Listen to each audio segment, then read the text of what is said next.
Okay, so we can start the discussion today for 2 days, 1 night by the Dardenne Brothers. Um, First thoughts about the film, or did any of you dislike the film? It's a great film, so I'm hoping most people will like it. But is there anyone who disliked the film? Or No, I did like it. And yeah, additionally, this is probably the first film I spent a lot of time thinking about the acting. I mean, hmm, it was very noticeable. hmm. And that had not really happened in recent times. I mean, with the films that I've watched. Did you say noticeable or unnoticeable? Noticeable as in, I could really see it was a great piece of work. I mean, I had to unnoticeable as in, I mean, you could really tell that she was really good at what she was doing there. Yeah. And I guess after I watched the film, I just went by reading very briefly about the film.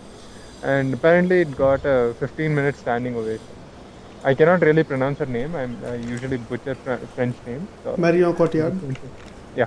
Okay. Did somebody? No, I think Sharanya got disconnected. She'll be back later. But it was very fresh. And Hmm. I mean, this is my first film from the directors there, and it was very fresh for me. When you say fresh, what do you mean by that? It felt very humanistic. I cannot really point out. I mean, to point out just one instance, the forcing her to vomit scene that felt very new and it felt fresh. I mean, at least with the recent films that I watched. Yeah, I want to talk about that scene a little more, Mhm. but hold that thought. Let's come back to it Sure, after we sure, hear from others.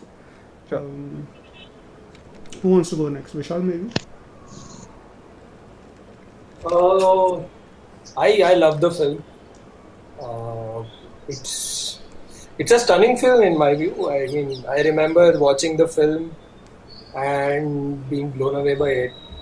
Uh, it helps that I saw it on a big screen with a lot of people, so you just that communal environment of intensity. And uh, I was not surprised by how great Marion Cotillard's performance was. Not because she's um,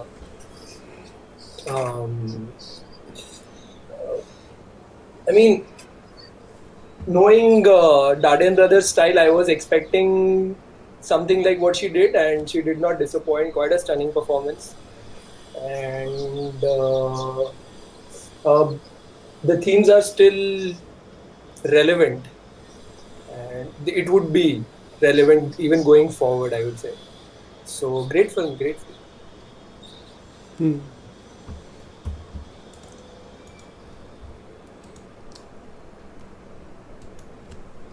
Sharanya, Yeah. what did you think of the... Sharanya, are you there? Yeah, Yeah, yeah. yeah. How was the film? What did you think? So, okay, it's gonna be slightly long, but I've been following the movies, been curated in this group for like maybe quite a few months, maybe like 4 or 5 months now. And I've sort of like been in the show and experiencing the movie from there. But this movie was like a slap on my face, and for a very good reason. So, for a little more context, I'm a mental health advocate, and I sort of like try to help people mostly with depression and anxiety. Mm-hmm. So, when I see it from that point of view, this movie is like nailed the brief, just Hmm. nailed the brief. It's Mm-hmm. like the small details everywhere. It's like I could relate to some people. I could see the people in my life there. Like Hmm. really small details. So, like for instance, in one of the scenes, the protagonist, like she's speaking to someone. It's one of the first few people, and she's like really stressed out about it. So she conveys the initial message saying, "Hey, you need to vote for me so that I don't lose the job, but you lose your bonus." So after he says something, she takes a pause. She takes a pause of maybe 5, 6 seconds, and then once she's like, brings herself back and she like continues speaking. So that's like a really small but very, very nuanced detail. Because like when people are they're put in front of like a stressful situation, especially when you're an anxious or a depressed person, you need to gather all your strength and make sure that you're not losing yourself, but also getting through this situation. So like some of these details like this is like really well done. And also like towards the end, right, it's you feel sort of you've gone on a journey with her. So in the starting, like she comes as though she's aloof, and then you sort of realize that okay, she's a depressed and an anxious person, so she's having these random breakdowns and stuff. And towards the end, right, in the last scene, you see there's a smile on her face. So she's come through this really she's crossed this really anxious moment for her. It's like been a triggery event for her. But then once it's over, there's like this relief. So she has it on her face, and you also feel it. So I felt, in terms of a mental health perspective, it's like really well done. Uh, yeah, I felt like I should give a hug to the actress and the team which made it possible. So of all the movies I watched till now in this month's curation, I think I really like this one a lot. You said slap on the face. Yeah. In what sense? In my limited experience of watching films, especially in Indian films and all, like late 80s and 90s, if you see, they show mental health in a very offensive way. So you'd see people wearing these dark green uniforms and they're like behaving really weirdly, or like they're talking to themselves and they have some weird mannerisms. So, I mean, maybe that is possible at some level, but when you say depression and anxiety, it's not that. That is something else, this is something else. So, in a lot of movies I've been exposed to, this is what they show mental health as. So when I say it's a slap to my face, it was like a very refreshing take on mental health. Yeah, I think Vishal was the one who... No, Nikhil was the one who said it's very fresh. So I'm, curious that this word keeps coming up. Maybe there is something there that we can discover. And okay, so maybe I can share a few thoughts. So me and Vishal saw this film long time ago at Mami, before the film was released, I guess, in the festival season. And I had no idea of who the Dardenne brothers were at that point. I had heard, I knew they were great filmmakers, and that's all I knew. I did not know about their style or what kind of films they make, or in fact, I was hesitating, should I even go for this film or not, because Mario Cotillard is the star of the film. Sorry to disturb you, but Please. What are you saying? You did not know about Dardenne Brothers at that point? In 2014, yeah, somehow I had not seen their films. Quite a surprise. Anyway, I knew about them. I knew Dardenne Brothers exist. You had not seen their films. Yeah, I knew Dardenne Brothers exist, and But they were quite make great popular. films. That's the only reason otherwise. Anyway, sorry to... Go Okay. on, sorry. So, and I was actually quite hesitant that should I even go for this movie or not, because Mario Cotillard is the star, so it might just be another French drama that can be skippable, because she mostly does mainstream films, even in France. So I had a choice to make. Should I take half day off from work to go watch this movie, or should I skip the movie and directly go for the evening shows at the festival? I made the call to take a risk and go watch a movie I've no idea about. And what a great reward it was. It ended up being my favorite film of that year, I think. And yeah, so like Sharanya mentioned, right, the amount of nuance in the performance. The first time I had heard of Mario Cotillard was when she did La Vie en Rose in 2007. Since then, every movie she's in, you always hear great actress, great performance, great actress, great performance. But this is the first time I've seen her in a film and I've realized that I can't tell where the performance begins or where the actor ends. It is so seamless and it is so naturally portrayed that you end up just believing the whole thing. And yeah, without her performance, there is no film. I can't imagine anyone else playing this character, or I can't imagine any other interpretation of this character. So, yeah, the wonderful film. And I've seen, I think, mostly all the Dardenne brother films after this, but I still think this is their best film. And yeah, that's about it for first reactions. Yancy, do you want to try to take a go at what you thought about the film? I know it's been long, but maybe you can try.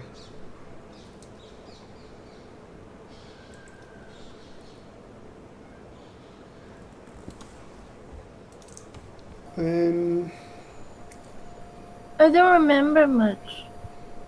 okay, fine. But do you remember when you saw it? Did you like it? Did you dislike it? Or Yeah, I think it was not what is it called? Manipulative. It did not do that. Like manipulate your emotion. Just present.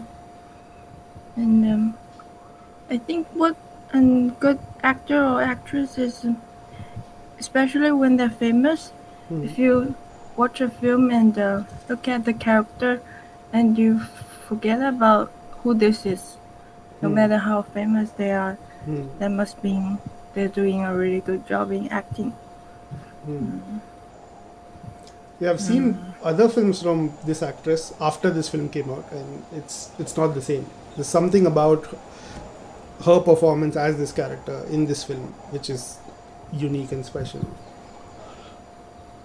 Because Okay. Is this the director's job to make that happen? Make an actor? I don't know, Vishal, do you want to take that? Because we have a director in the The house. first time that I saw Marion Cotillard was also at Marvel. There's a movie called Rust and Bone. Oh man, I sorely dislike that movie.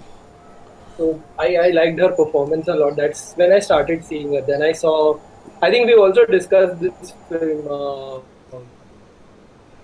which is Love Me If You Dare. Is that the film, the French film? Yeah, that So is. I've not seen it. I had seen quite a few performances by her. She has a range, clearly. But I do agree that this is her best performance. The ones that I have seen. And this does put her in the bracket of the great living actresses. And I totally agree with everyone on Marion Cotillard, at least, that what a performance. Without her, there is no film. And I mean, you're just blown away by what she does. It's just impossible to look away from the screen. And it is also difficult to look at the screen because her plight, I mean, you can see it, right? Like you can feel it in your bones. And it makes you uneasy. Her conflict, which is the conflict of the film, it makes you uneasy because if you put yourself in her shoes, I mean, it's an impossible task. Great performance. So No Vishal, Yancy's question was, her performance in this film is great, but what makes this performance special compared to others? Is there something that the directors are doing, or is this something the actress is doing? Or, so this is why I thought you might be a good person to I would answer. say if you look at if the directors have given her a stage, but if you follow Dardenne Brothers' style, it is much more difficult for actors to what's the word for it? You know, it is not easy for actors to perform, and especially this role. Though I would say there are other Dardenne Brother films wherein it was less intense for actors to perform. That is only because of the magnification. I mean, I think I can only discuss it if you've seen the other films. But this film was, it was not in your face. There is a film by Dardenne Brothers called, I think it's called The Sun, wherein the magnification was so... Yeah. It's like the camera is always on the face of the lead actor or the father. It is very difficult. It's claustrophobic. So thankfully he's not. I quite dislike that style. But thankfully they did not do that for this film, which gave us a more, not more, that performance was great also. It's just that I could enjoy this performance much more. I would say it is much more difficult for an actor to perform given the style of Dardenne Brothers. I don't think it is that easy because they are very austere in their style. So the actor actually does not have a lot to play with.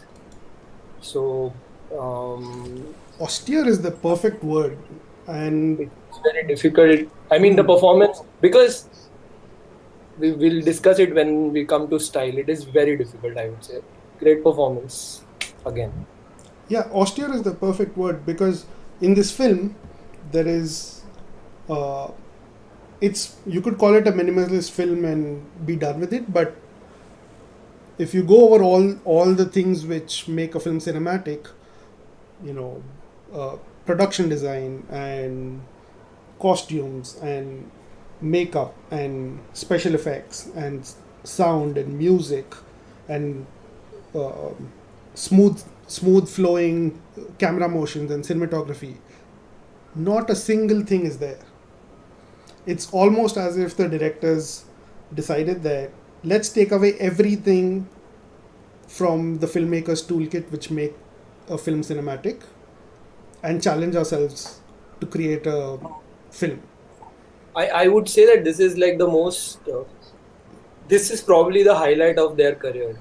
I do not agree with this is their best film, but I do believe this is the highlight of their career because this is, like Vivek said, right? This is a crystallization of all their experience, all their cinematic know-how, and also their aesthetic.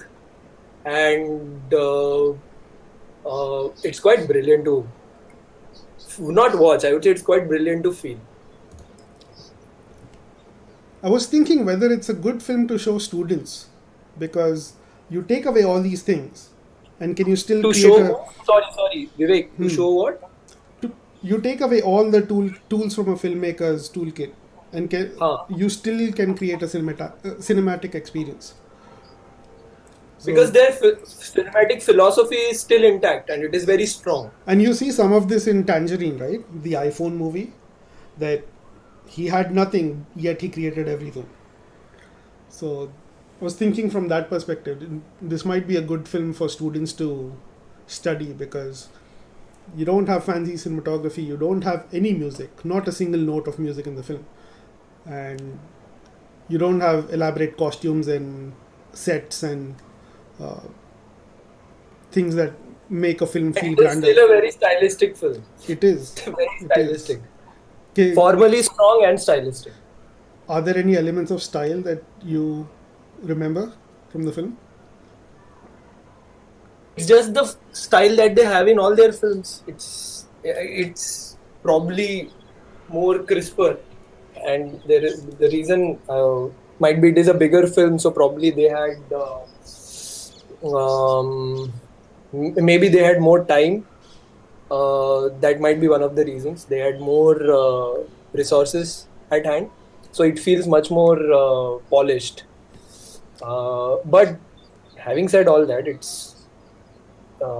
I'm not taking away anything from it. I think they did exactly what they wanted to do and quite nailed it. One thing that stood out to me is the use of colors. That there are two main colors in the film. There is pink and there is blue, and both are muted, darker hues of the color. And I was trying to match when these colors show up in the film, and I noticed that she's surrounded by blue and teal in many places, and whenever she's outdoors, when she's meeting people and going to shops and so on, she's wearing a pink t-shirt, and when she's at home she's wearing blue. So the connection I could make is blue is somber and pink is the defense she's putting up. So you might say, or maybe Sharanya can elaborate on this later on, that when you are feeling so depressed, you have to put up an act to pretend to be noble and play your role in society. So I was connecting Pink to that. Sharanya, would you say that is the case? Yeah, that's what even I felt. Because there's this one scene where the whole family goes to the husband's workplace and everyone's like eating there, and then she suddenly has she has a breakdown. So she leaves the table and then she goes separately to have a breakdown. So at that point, she's like, as you mentioned, there's like only Pink there. So I think it sort of goes with what you're trying to say. So I mean that's a small thing with the colors I saw them do. It's not something you need to understand the film. The film is very straightforward. It's accessible and it's easily readable by anyone.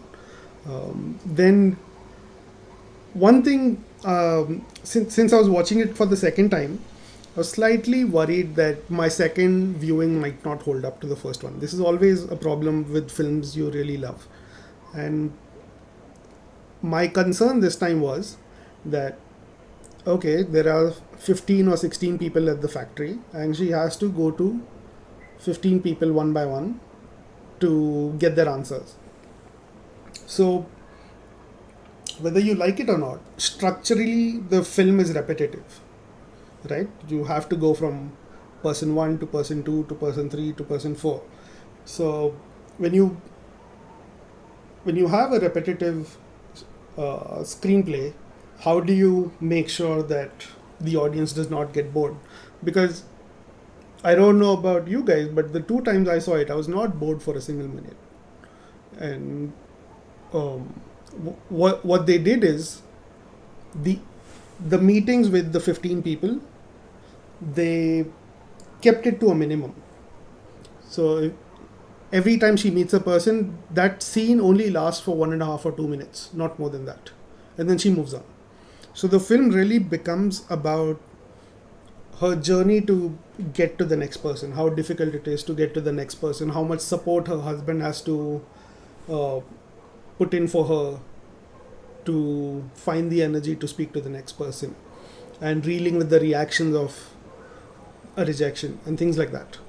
So they really took a disadvantage in a screenplay and turned it to an advantage.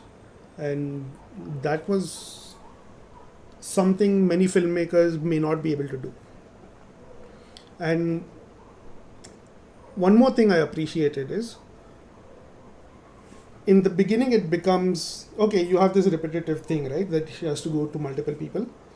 After a certain point in the story, it switches from okay, we still have 5 more to go or 6 more to go. It turns from that to a suspense story, that will it go this way or will it go that way, or how will she end up? She barely has the energy to keep up with what is going on, and she needs the money as much as anyone else. And so so I really like how they played with structure in the film, from repetitive to suspense, and then we'll talk about the end later. So you were talking about how you think twice before watching your favorite movie another time because you don't know if you're going to like it again. So I just had a question connected to that. So now when you have an actress who's very famous and she's done a lot of other work, so do you think her body of work affects how you sort of appreciate this movie? Yeah, so before this movie, the last Marion Cotillard movie I might have seen would have been Dark Knight Rises, the last Batman movie in 2012. And if I remember correctly, she was mocked for that performance, that she did a very, she phoned it in basically. And the scene where she dies in that movie became a meme.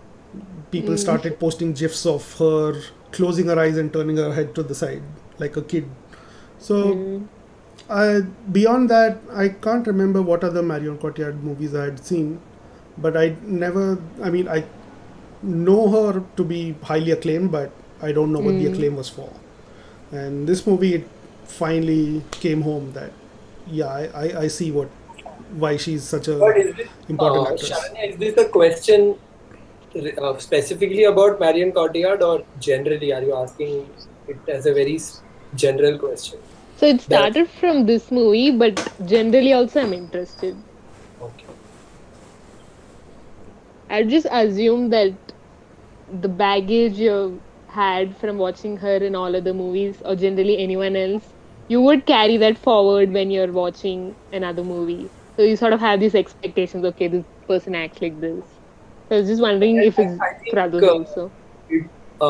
If you have those high expectations of somebody as an actor, then you also want them to outdo themselves.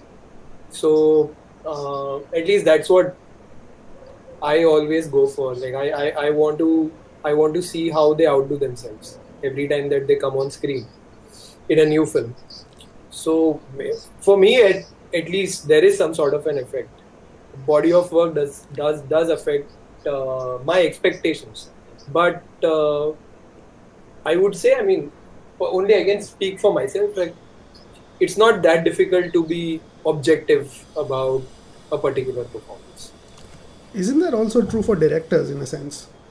That, of course, okay, I've known this filmmaker through their previous films, and I expect their new film to be up to the same level of work, right? So I guess that is the basis of the Auteur theory by Andre Bazin. So he was the first person to state publicly that the director is the most responsible person for the film's experience. And before that, Hollywood movies were in the 60s, I'm talking about. Movies would be known by either by their stars or by the studios. So it's an MGM picture, or it's a RKO picture, or a Universal picture, or it's a Cary Grant movie, it's a Gregory Peck movie, or I forget the name. But yeah, you get the idea. It was either connected to the stars or the studios. The directors and the producers and the writers were all technical people in the background. And in a way, like music, right? Music was considered a technical department, background department, but now we get more appreciation towards composers and musicians. So after Andre Bazin's Auteur theory, people started paying more attention to directors and their previous work and how their work holds up over the course of their entire career. And yeah, maybe that has some answers for you, Sharanya. I know it's in terms of filmmakers, but like Vishal said, filmmakers or actors, we do tend to look at their entire work and expect something similar from them. But this film, for Marion Cotillard at least, is exceptional. It's unlike her previous work or the work she did after this film. Also, I don't know her body of work, as in I don't know every film that she does. But this is probably the most high profile, not high profile in terms of successful, but this is probably the best director or director duo that she has worked with. So no doubt that her best performance has come with them. Though I'll have to look through her filmography to figure out whether they are the best directors that she's worked with or not. But quite possibly the best director that she's worked with. Unless you're a Nolan fan, then I mean, all bets are off. So I had another question. So now this movie is based on mental health. So now, at which part of the filmmaking process do you bring in the research for the mental health scenes? Like, for example, these small details. Does it figure out? Is it figured out in the script writing stage itself, or do you have some consultant who tells you that you should add this here, should add that there? Vishal, do you want to take that? Yeah, go ahead. No, I'm asking you, do you want to take that? Because you're a writer director. Maybe you can answer. You are also a writer director. So so usually you do not take those calls on set, if that's what you're trying to ask. They don't take those calls on set.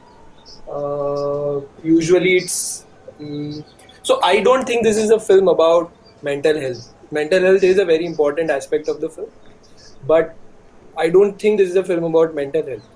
But they would have done their research in the writing process, and it's always a continuously evolving thing when you write.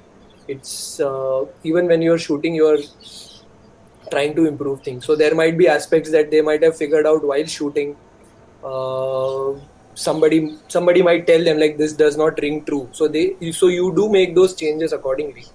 But usually good films happen because you've done the hard work before you've come on the set. So usually the research part is before you turn up to shoot, before production. So possibly in the script writing stage. Yeah, the little I know. In this movie, I would say in the script writing stage, because I think this the character. This is one of the important traits of the character. So because there is a theme in this film, so I'm sure that they wanted to tackle this theme.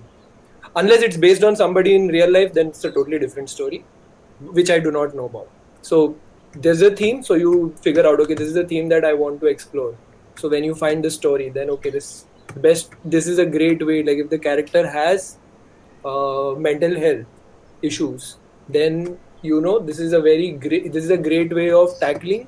On one level, you tackle the theme. On another level, you portray the struggles of somebody who has those issues, and then it becomes like a potent mix. So in this movie, I would say it was during the screenwriting process. The little that I know about the Dardenne brothers, they do an incredible amount of research by reading, by meeting people, by talking to people who've been under similar circumstances and going to places where these kind of characters might live in real life, which is why there is a very believable level of authenticity in the film. And speaking for the actress herself, great actors tend to do a lot of research on their own. So there is also often an actor and director collaboration, where they'll write key parts or the key moments of the story, but the details of that performance or the specific dialogues or specific reactions may be left independently to the actor. And assuming the actor has spent a lot of time preparing for the role and understanding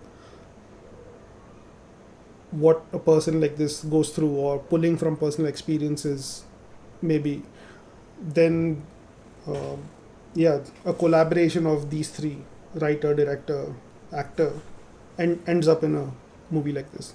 I know Daniel Day-Lewis is very famous for method acting, and I'm sure he follows a process like this. But yeah, that's a different also conversation. Dardenne brothers were prolific documentary filmmakers, if I'm not wrong. I've not seen any of their documentaries, but they came into narrative filmmaking quite late in their lives, and at least in the early part of their career, all the films were based on somebody that they had covered during their documentary days. and that's the reason where there is, whether or not you like the film, but you will feel that you'll feel authenticity. Is that, I don't know whether it's the right word, but you will definitely not feel that, oh, this is like something which is totally made up. You will feel, you will have a lived in feel for the characters. So that is one thing about the Dardenne brothers. But I'm not really sure about this film, but that's what how they approach their films. So there is also a possibility that they knew somebody like this, and if that person had mental health issues, then I'm sure that they did a lot of research even before they sat down to write.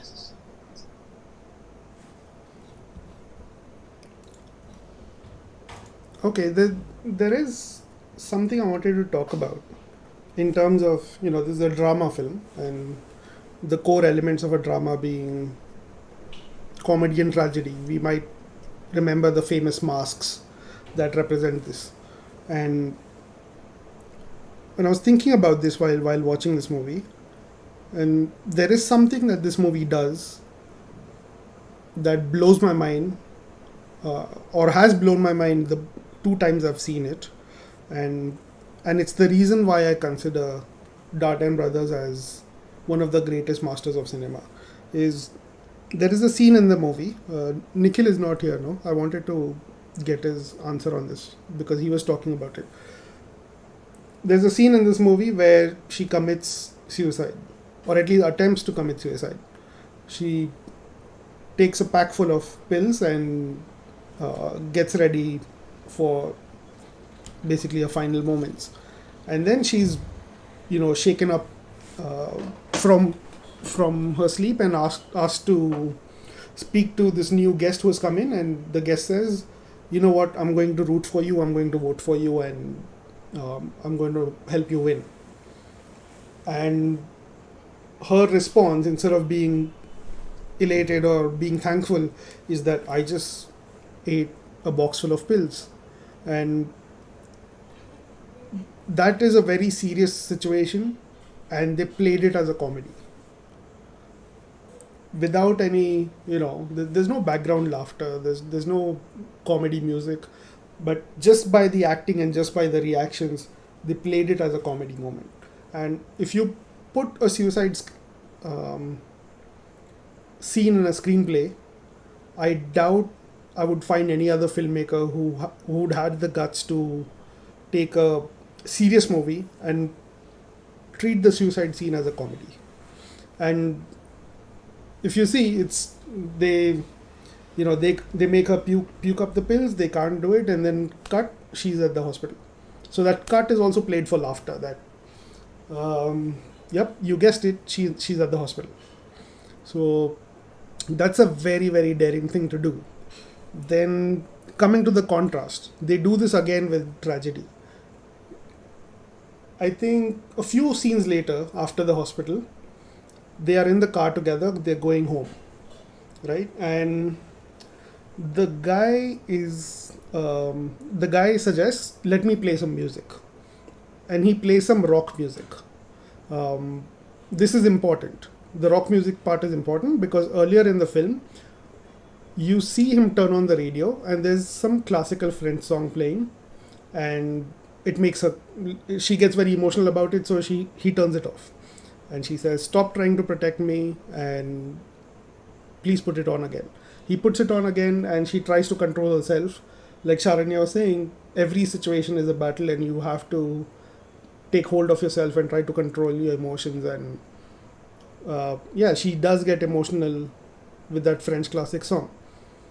So you get one clue in the film that she likes old classical French music. Then his phone rings. His phone ringtone is a rock music guitar, electric guitar riff. And her phone ring is a regular ringtone. Again, contrast of personalities. She has, with everything going on, she has lost her personality. And his personality is someone who's into rock music and that kind of thing. Coming back to the suicide scene. Few scenes after the hospital, They're going back home in the car, and the guy decides, I'm going to play some music for all of us. And he turns on some rock music. And on camera, what you see is a happy moment, right? There's nice, happy rock music playing in the background. The main character is smiling. The second side character just got out of an abusive relationship and finally stood up for herself. She's also smiling. And they're all singing the song together. Everything about this speaks a happy moment. But that scene almost makes you cry. Because it's not their personal taste of music that they're listening to. They're listening to someone else's personal favorite music, but they're still tagging along. They're still pushing themselves to participate. They're still pushing themselves to enjoy, no matter how hard it gets. So between the three of them, the two ladies are going through one of the most difficult moments of their lives, and they're still throwing everything they got and pulling up their energy to appreciate the moment and appreciate the small slice of happiness they have by singing along to this music.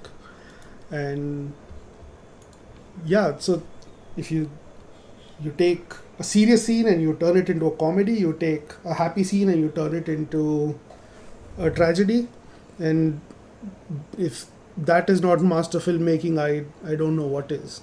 Without use of any soundtrack, any music whatsoever, the fact that they were able to switch the two scenes into completely opposite meanings blows my mind.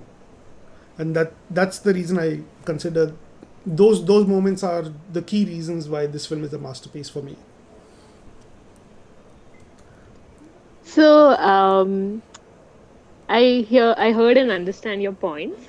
So I felt there was another layer on top of this. So in the suicide scene where she's like popping pills and then she just calms down.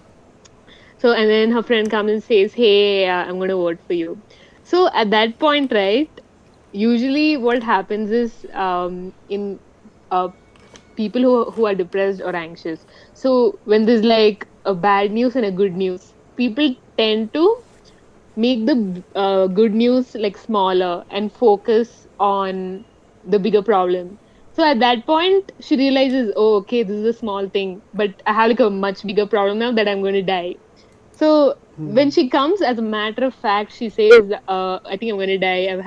I popped like a lot of pills. So, and then she goes to the hospital. And also another point, you were talking about the car scene where she likes French classical and he likes whatever rock music. So my interpretation of that was sometimes people tend to stick to old things or nostalgic things because it makes them feel comfortable. You feel that, oh, this was a time when probably things were very nice. So from a mental health point of view, I think the reason she likes old music is because it's familiar and it sort of makes her feel safe. So added to your points, I think there was another layer to it.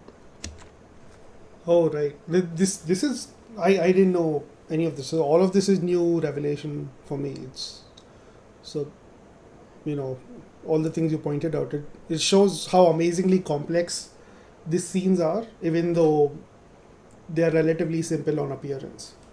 And I wanted to ask you about this sticking to old things or nostalgic things.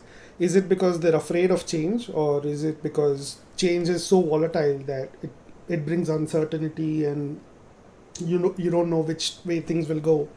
So you prefer old things which you know and you're familiar with, that you already like this and this is safe, this is fine, you've been through it before, and is something like that, or is there Yeah, more to you're it? absolutely right. When you get into when you talk about anxiety, a lot of it is because of unpredictability. You're probably having a lot of triggers that vary from situation to situation. So when there's a change, you have to adapt yourself to it. that's when the element of anxiety comes. You feel anxious that you have to manage so many triggers. You don't know if you'll be able to manage. But if you go back in time, like for example, if I think what I was doing in 2008 or 2010, so those were much simpler times. I just had to study or something. That was the only responsibility I had. I didn't really have to pay my bills or anything. So it's a very safe time for me to go back to. But right now, if you see the way the world's going and everything, it's like a lot of changes. So that is one of the main reasons unpredictability causes anxiety. Yeah, with COVID, everything got turned upside down in a matter of a day, right? Lockdown is a completely new experience for everyone around the world. And, you know, during the lockdown, I remember at the peak of the second wave, every 2 or 3 days, we would get a call from someone in our family or someone within our friends saying that someone has passed away. And this would happen, every 2 3 days. And so, and then you have to sanitize everything, and you have to wear a mask, and you have to keep distance. Everything you knew about your daily life and things you never paid attention to flipped around instantly. So yeah, this COVID season has been very difficult for a lot of people, and I can understand that things have not been easy for a lot of people, also financially.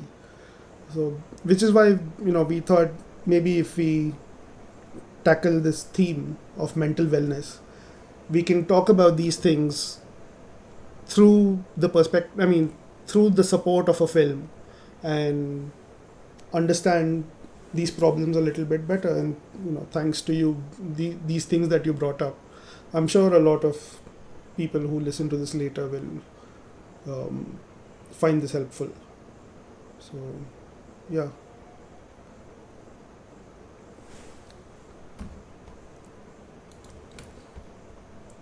So I was also wondering one other thing. When you guys were making selections for this month, what parameters did you guys go by? Okay. It's slightly off topic to the film, but in terms of the theme was mental wellness, right? And we received lot of suggestions of films, but we found that a lot of films were focusing on mental illness and not on mental wellness. Now, to make that distinction, we kept one simple criteria, that the illness of the character should not be used for our entertainment, and the film should look at the character with empathy, with some degree of empathy, and we want the character to be better than they were before by the end of the film. So by these criteria, a lot of films basically went off the map instantly in the list. And then we have this curation process where we look at genre, subgenre, themes, language, directors, which year the film is from, and we compare and try to bring as much variety into the mix as possible.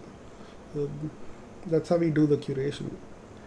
But in terms of mental wellness, I thought, even though this is a more recent film, and we try to bring older films as much as possible, because newer films are easier to find either through recommendation or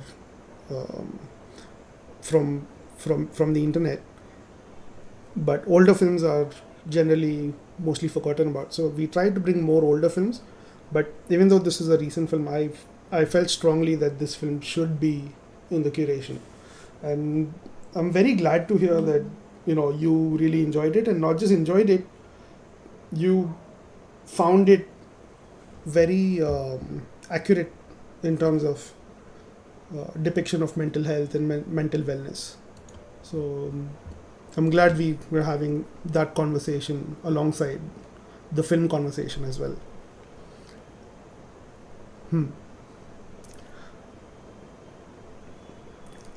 So, should I move on to the next point?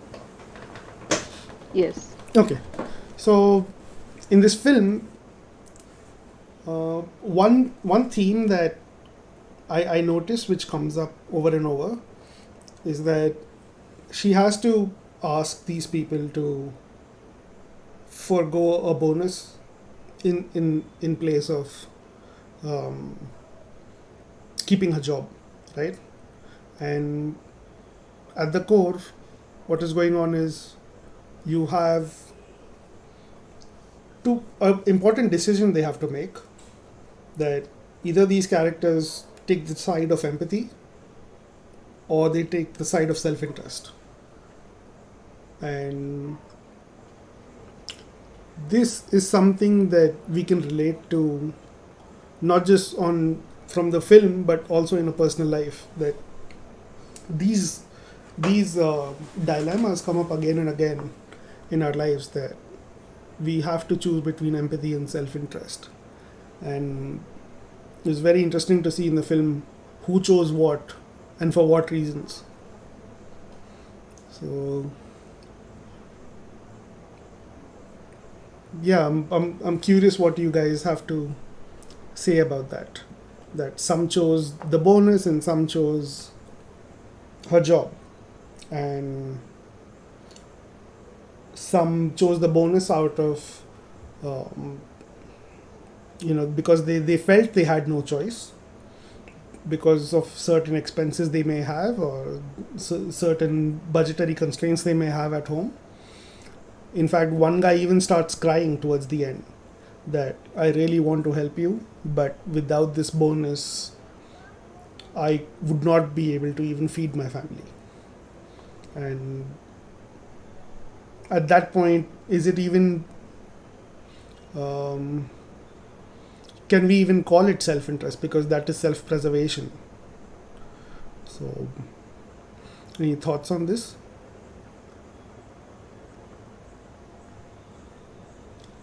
I just felt it was an Go on. okay. So I just felt it was an idea of collective action. So the true test of your morals is when someone calls you in front of everyone and says, "Hey, will you do the right thing or the wrong thing?" But when you're in a group, you just would do what you would rather do it anyway. So when you're actually put in the spotlight, would you actually pick the right choice or the wrong choice? I think that was what most of them did. Since it was a group thing, they just felt like, okay, I'd rather have my bonus rather than, you know, uh, ensure this lady gets a job. But when you go to them singly, then their morals and everything's like put to test. So that's why some of them changed their minds for the second ballot. This is what I felt. Very interesting point about group think, right? And this is kind of important because this is a big decider of what our culture is, right? That just because everyone else is doing it, that makes it okay. And that's how our cultures are defined, that in certain parts of society certain things are acceptable and certain things are not acceptable. This is why we have different cultures around the world. And yeah, and this is something which has been studied, I believe, from a psychology perspective also, that if when one person starts doing something new, they call him crazy. When 2 or 3 people start doing something new, they call them weirdos. Then when everyone starts doing that new thing together, they call it a new trend. So yeah, groupthink is very powerful, and it can influence you very strongly, and it takes incredible amount of confidence to stay away from groupthink and think for yourself and perform or live as an individual and not belong to any social group and follow the diktat. So yeah, excellent point about the groupthink. Vishal, sorry I cut you off. Please go ahead. No. It's a very interesting point, and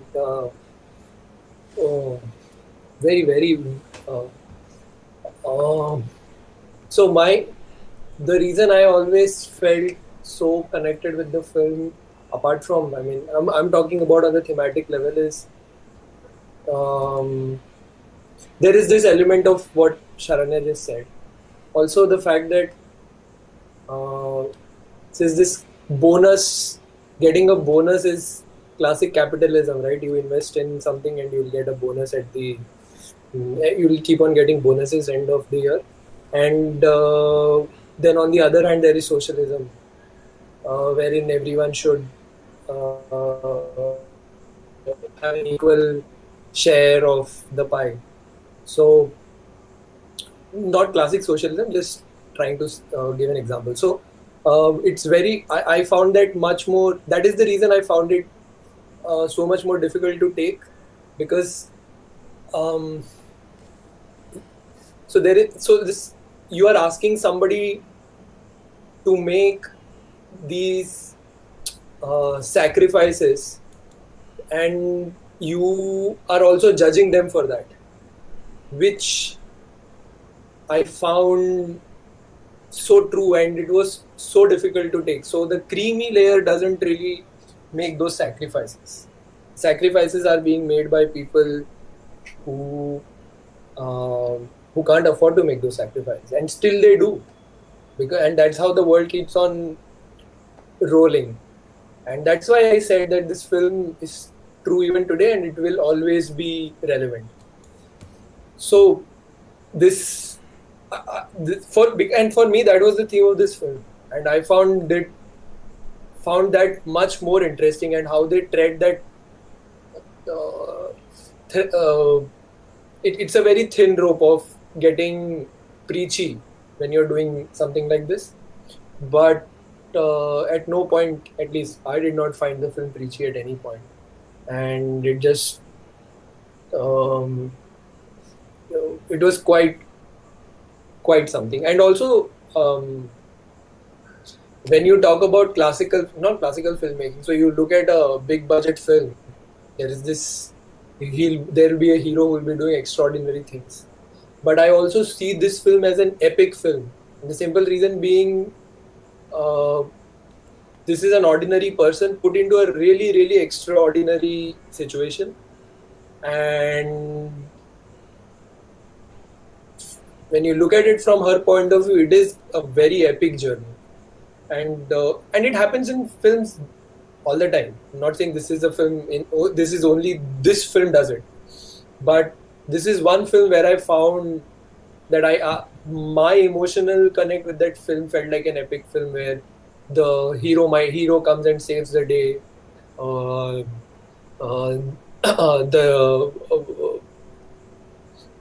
It was not a big budget film, but for me it had all the it had all the rhythms of an epic film. So that really makes this film great for me.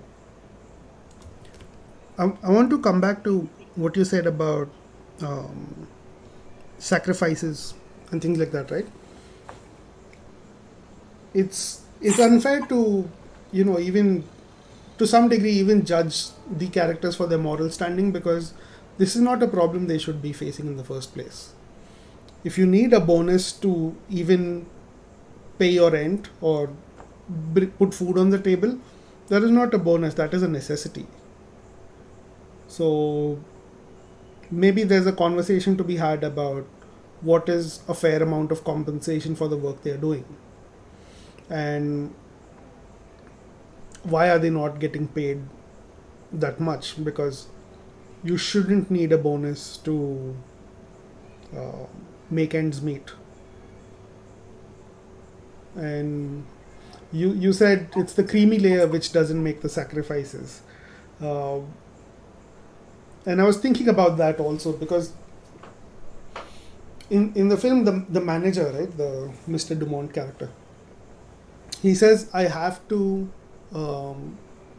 make these cuts to compete with my Asian counterpart. That means they have a competitor somewhere in Asia who's selling the same product at a cheaper price. So the only way they can sell these products is by making the product cheaper, and by making the product cheaper, that means you have to cut costs, and they're cutting costs by removing one more employee from the workforce. And I think towards the end there is one conversation they have that, but if they lay me off, everyone will have to do 3 hours of overtime. And the guy said, maybe we are happy to do overtime because we can all use the extra money. So you see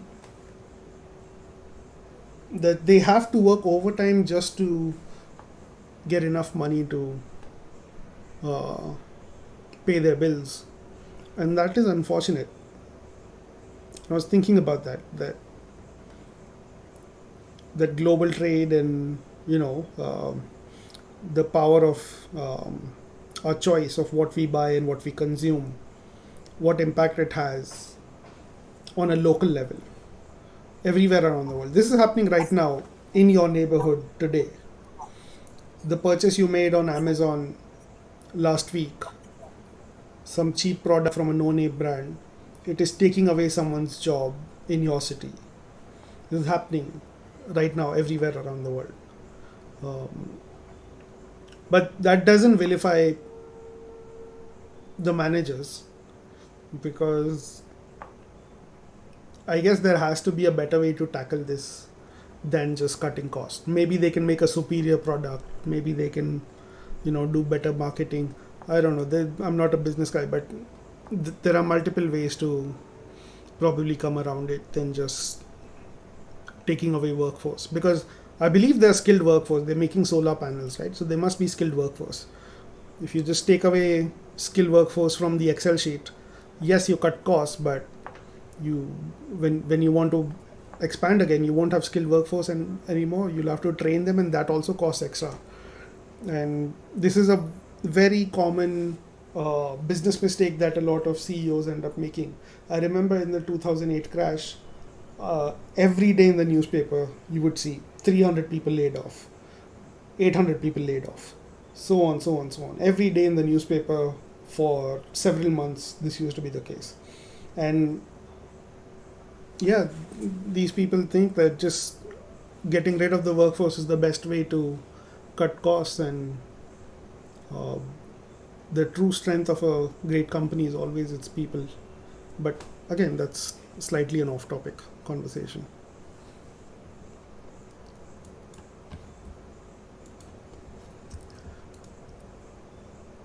I actually had a point to support what you were saying, but totally slipped out of my mind. Yeah, speak for so long that you forget the point. Okay. I was talking about the structure of the film earlier, no? So maybe I can go back to that. There is one very unique thing about this film that I noticed this time, is that the film is mostly unedited. When I say unedited, is that yes, it's multiple scenes put together, but when a scene starts and when a scene ends is always one take. So yeah, the cuts happen between takes, but within the take there is no reverse shot, or there's no second angle to see the film from.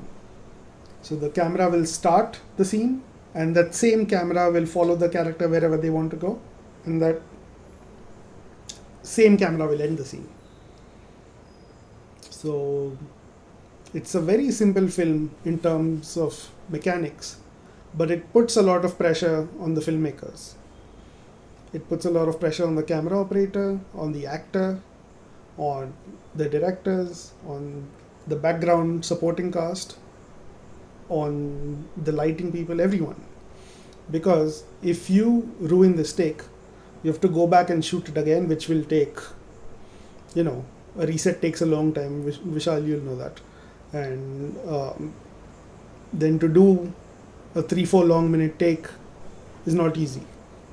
So it's a series of one takes stitched together, almost like it was home video, right? You press record and then you press unpress record, and that's how cuts happen in a home video. So it's almost like that. So it's taking documentary filmmaking aesthetic to a even more serious level, that it's basically treating it as home video, that this is really happening and we are just watching it.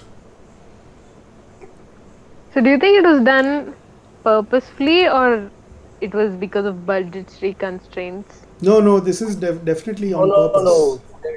That is how. So if you look at all Dardenne's other films, they have a very specific style, wherein, so for example, if this character is walking from one end of the room to the other end, we'll follow that character, and the next cut would have the person, the character about whom we are talking about, whom this film is based on. The next cut would also have that character. So at no point do you not see this person. So their theory or their philosophy is, this is their story. Why do we need to show anything else? So you might like that style, you might not like that style. That's a totally different argument. But it has a very, very strong philosophy to it. This is their story. We are talking about them. There is no need to show anything else. And they followed this throughout their films. And I was talking about their other films, which I personally did not enjoy, but I definitely admired the fact that they stuck to their guns. In this other film that I'm talking about, the kid, the films, the magnifications were much more. What's the word for it? So this film has longer takes compared to this film. The other one had it had long takes, but it did not have wider shots. So it was much more claustrophobic. But at no point does the camera leave the person that we are talking about. And it's a very difficult, as Vivek said, it's very difficult not to execute, but you need to have this faith that I'm going to do this, there is no other way of doing it. So when you're editing it, you don't really have anything to fall back upon. You have to get it right then and there.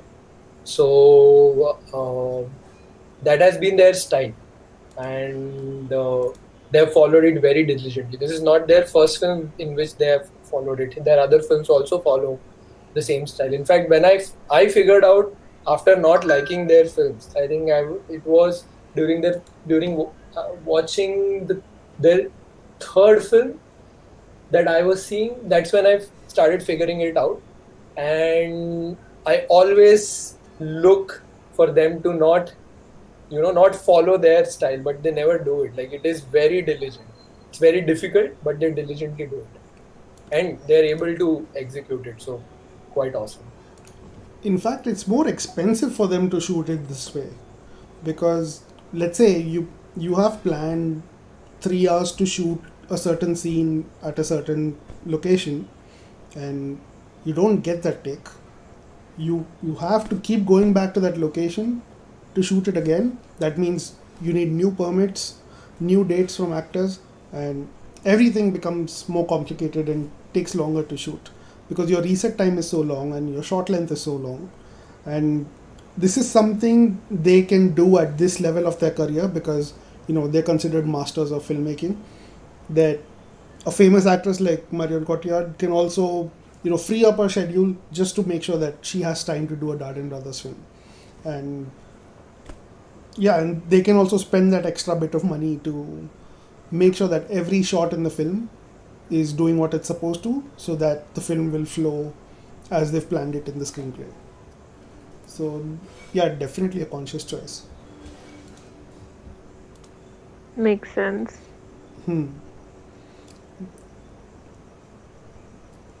Then I have a question for Sharanya, that in the film I noticed this time around, the second time, first time I didn't notice this, that that there is another battle going on between in multiple characters, that they feel compelled by the circumstances, like groupthink we talked about, right? They feel compelled by the circumstances. In her situation, she feels compelled by the circumstance that either she goes and knocks on everybody's door or she loses the job. And there is this this lady who said she has to talk to her husband before making a decision, and turns out the husband is very abusive and not a nice person. And she felt compelled that she's made a commitment to him about some backyard refurbishment, and there's this black guy in the laundromat who says, I have to vote for the 1,000 euros because everybody else is doing it, and if I don't do it, then I'll be seen as the odd one out and they won't renew my contract. So everyone feels compelled due to some obligation. So the argument here is these characters feel like they have no choice, but all three of them end up making a choice. This artist lady ends up leaving this abusive husband. The black guy in the laundromat, he decides that he's willing to take a risk and be the odd one out to stand up and do what is right. And the main character herself makes the decision to give up the job in the end, just to make sure that she's sticking by the same morals that she compelled others to follow. So even though she had the option to get the job back, she chose not to. So this theme of feeling like you don't have a choice and then you end up making a choice, from a mental health perspective, is there some connection to this? Okay. First of all, I'm not an expert or anything. I haven't studied in the medical field or anything like that. This is all just pure experience in my life.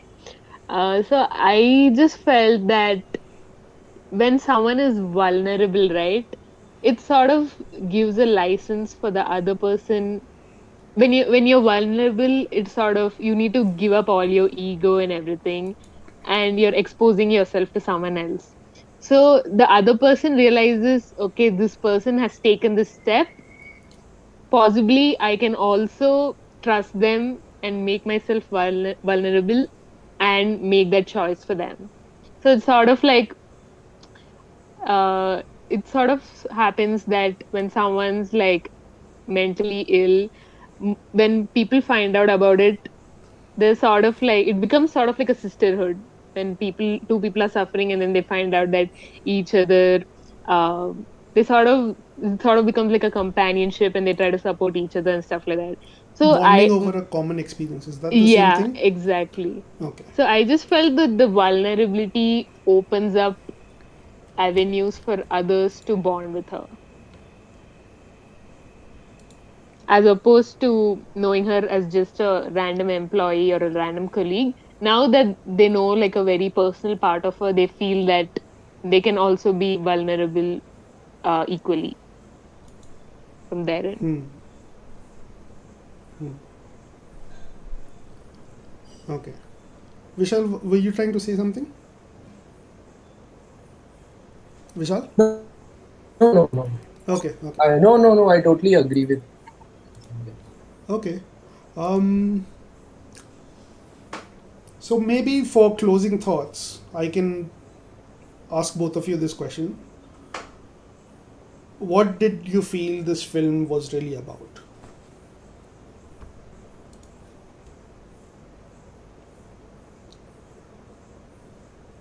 Vishal, do you want to go first? I always felt, apart from all the technical aspects, and the thing that really got to me was asking people to make choices when they already don't have any, and it's so unfair to these people, and this is how it always happens. It will keep on happening. And I just remembered what I was trying to say, Vivek. The point that I forgot. It's like slavery, because earlier, if you would go to a Dalit man 150 years back, and they felt that it was their job to be subservient to this landlord. For example, if he's working in the fields.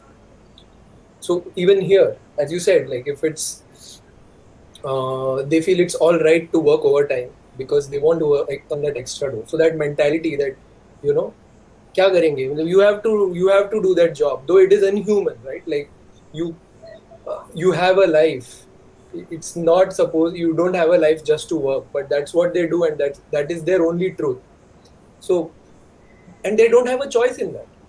It's a vicious circle. They're never going to get out of it, which is what always gets me, and which is also something that I felt very strongly about this film. This fact that you are asking people to make choices. You are asking her to make a choice, which is unfair, and then she goes on.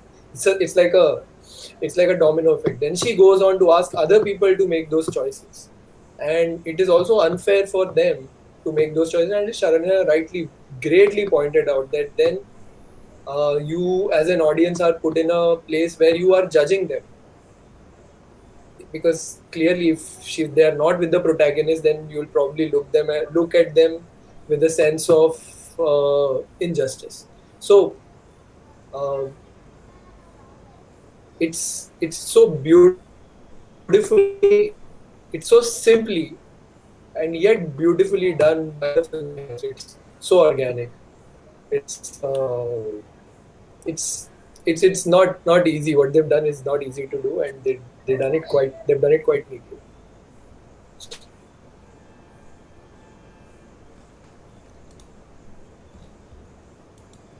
Okay, I can go next.